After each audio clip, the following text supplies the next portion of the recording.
प्यारे बच्चों, बाल महाभारत के पिछले भागों में आपने सुना कि महाभारत के युद्ध को रोकने का हर प्रयास अब तक विफल रहा। श्री कृष्ण द्वारा संधि प्रस्ताव को भी दुर्योधन ने ठुकरा दिया। अब आगे श्री कृष्ण उपप्लव्य लौट आए और हस्तिनापुर की चर्चा का हाल पांडवों को सुनाया। युधिष्ठिर अपने भाइयों से बोले, भैया अब सेना सुसज्जित करो और व्यूह रचना सुचारू रूप से कर लो। पांडवों की विशाल सेना को 7 हिस्सों में बांट दिया गया। द्रुपद, विराट, धृष्टद्युम्न, शिखंडी, सात्यकी, चेकितान, भीमसेन आदि 7 महारथी इन 7 दलों के नायक बने। अब प्रश्न उठा कि सेनापति किसे बनाया जाए। सबकी राय ली गई। अंत में युधिष्ठिर ने कहा, सबने जिन जिन वीरों के नाम लिए हैं वे सभी सेनापति बनने के योग्य हैं, किंतु अर्जुन की राय मुझे हर दृष्टि से ठीक प्रतीत होती है। मैं उसी का समर्थन करता हूं। धृष्टद्युम्न को ही सारी सेना का नायक बनाया जाए। वीर कुमार धृष्टद्युम्न को पांडवों की सेना का नायक बनाया गया और उसका विधिवत अभिषेक भी किया गया। अपने कोलाहल से दिशाओं को गुंजाती हुई पांडवों की सेना मैदान में आ पहुंची। उधर कौरवों की सेना के नायक थे भीष्म पितामह। भीष्म ने कहा, युद्ध का संचालन करके अपना ऋण अवश्य चुका दूंगा। लड़ाई की घोषणा करते समय मेरी सम्मति किसी ने नहीं ली थी। इसी कारण मैंने निश्चय कर लिया था कि जानबूझकर स्वयं आगे होकर पांडु पुत्रों का वध मैं नहीं करूंगा। कर्ण तुम लोगों का बहुत ही प्यारा है। शुरू से ही वह मेरा तथा मेरी सम्मतियों का विरोध करता आया है। अतः अच्छा हो कि अगर वह सेनापति बन जाए, इसमें मुझे कोई आपत्ति नहीं होगी। कर्ण का उद्दंड व्यवहार भीष्म को सदा से ही बहुत खटकता रहता था। कर्ण ने भी हठ कर लिया था कि जब तक भीष्म जीवित रहेंगे तब तक वह युद्ध भूमि में प्रवेश नहीं करेगा। भीष्म के मारे जाने के बाद ही वह लड़ाई में भाग लेगा और केवल अर्जुन को ही मारेगा। दुर्योधन ने सब सोच समझकर पितामह भीष्म की शर्त मान ली और उन्हीं को सेनापति नियुक्त किया। फलतः कर्ण तब तक के लिए युद्ध से विरत रहा। पितामह के नायकत्व में कौरव सेना समुद्र की भांति लहरें मारती हुई कुरुक्षेत्र की ओर प्रवाहित हुई। इधर युद्ध की तैयारियां हो रही थीं और उधर एक रोज बलराम पांडवों की छावनी में एकाएक जा पहुंचे। बलराम जी ने अपने बड़े बूढ़े विराट राज और द्रुपद राज को विधिवत प्रणाम किया और धर्मराज के पास बैठ गए। वह बोले, कितनी ही बार मैंने कृष्ण को कहा था कि हमारे लिए तो पांडव और कौरव दोनों ही एक समान हैं। इसमें हमें बीच में पड़ने की आवश्यकता नहीं है, पर कृष्ण ने मेरी बात नहीं मानी। अर्जुन के प्रति उनका इतना स्नेह है कि उसने तुम्हारे पक्ष में रहकर युद्ध करना भी स्वीकार कर लिया। जिस तरफ कृष्ण हो उसके विपक्ष में मैं भला कैसे जाऊं? भीम और दुर्योधन दोनों ने ही मुझसे गदा युद्ध सीखा है। दोनों ही मेरे शिष्य हैं। दोनों पर मेरा एक जैसा प्यार है। इन दोनों कुरुवंशियों को यूं आपस में लड़ते मरते देखना मुझसे सहन नहीं होता है। लड़ो तुम लोग, परंतु यह सब देखने के लिए मैं यहां नहीं रह सकता हूं। मुझे अब संसार से विराग हो गया है, अतः मैं जा रहा हूं। युद्ध के समय सारे भारतवर्ष में 2 ही राजा युद्ध में सम्मिलित नहीं हुए और तटस्थ रहे, एक बलराम और दूसरे भोजकट के राजा रुक्मी। रुक्मी की छोटी बहन रुक्मिणी श्री कृष्ण की पत्नी थी। कुरुक्षेत्र में होने वाले युद्ध के समाचार सुनकर रुक्मी एक अक्षौहिणी सेना लेकर युद्ध में सम्मिलित होने को गया। उसने सोचा कि यह अवसर वासुदेव की मित्रता प्राप्त करने के लिए ठीक होगा। इसीलिए वह पांडवों के पास पहुंचा और अर्जुन से बोला, पांडुपुत्र, आपकी सेना से शत्रु सेना कुछ अधिक मालूम होती है।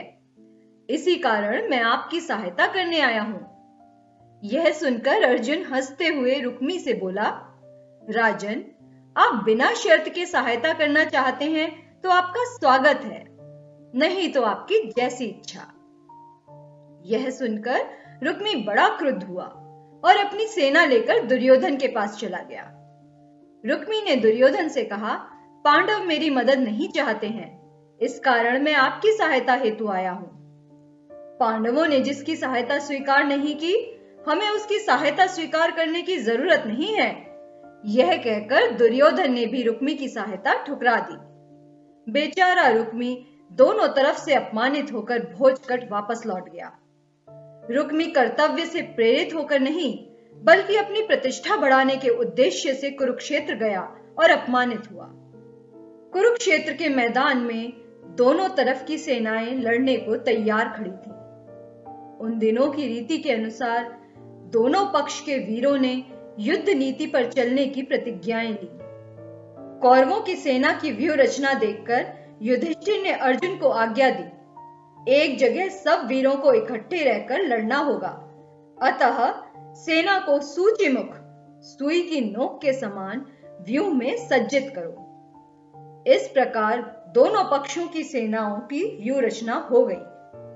अर्जुन ने युद्ध के लिए तैयार हुए वीरों को देखा तो उसके मन में शंका हुई कि हम यह क्या करने जा रहे हैं। उसने अपनी यह शंका श्री कृष्ण पर प्रकट की। तब अर्जुन के इस भ्रम को दूर करने के लिए श्री कृष्ण ने कुरुक्षेत्र में जिस कर्म योग का उपदेश दिया वह तो विश्व विख्यात है और गीता के नाम से सारे विश्व में जाना जाता है। सब लोग इसी की राह देख रहे थे कि कब युद्ध शुरू हो, पर एकाएक पांडव सेना के बीच में हलचल मच गई। देखते क्या है कि युधिष्ठिर ने अचानक अपना कवच और धनुष बाण उतार कर रथ पर रख दिया है और रथ से उतरकर हाथ जोड़े कौरव सेना की हथियार बंद पंक्ति को चीरते हुए भीष्म की ओर पैदल चले जा रहे हैं। बिना सूचना दिए उनको इस प्रकार जाते देखकर दोनों ही पक्ष वाले अचंभे में पड़ गए। अर्जुन तुरंत रथ से कूद पड़ा और युधिष्ठिर के पीछे कौरव सेना में घुस गया। दूसरे पांडव और श्री कृष्ण भी उनके साथ ही हो लिए। इतने में श्री कृष्ण बोले, अर्जुन, मैं समझ गया हूं कि महाराज युधिष्ठिर की इच्छा क्या है। बिना बड़ों की आज्ञा लिए युद्ध करना अनुचित माना जाता है। धर्मराज का उद्देश्य अच्छा ही है। शत्रु सेना के हथियार बंद वीरों की कतार को चीरते हुए युधिष्ठिर सीधे पितामह भीष्म के पास पहुंचे और झुककर उनके चरण छुए।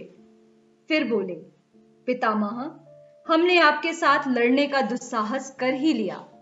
कृपया हमें युद्ध की अनुमति दीजिए और आशीर्वाद भी कि हम युद्ध में विजय प्राप्त करें। भीष्म बोले, बेटा युधिष्ठिर, मुझे तुमसे यही आशा थी। मैं स्वतंत्र नहीं हूं, विवश होकर मुझे तुम्हारे विपक्ष में रहना पड़ रहा है। फिर भी मेरी यही कामना है कि रण में विजय तुम्हारी ही हो। भीष्म की आज्ञा और आशीर्वाद प्राप्त कर लेने के बाद युधिष्ठिर आचार्य द्रोण के पास गए और परिक्रमा करके उनको दंडवत किया।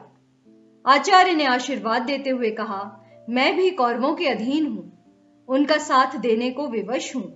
मेरी भी यही कामना है कि जीत तुम्हारी हो।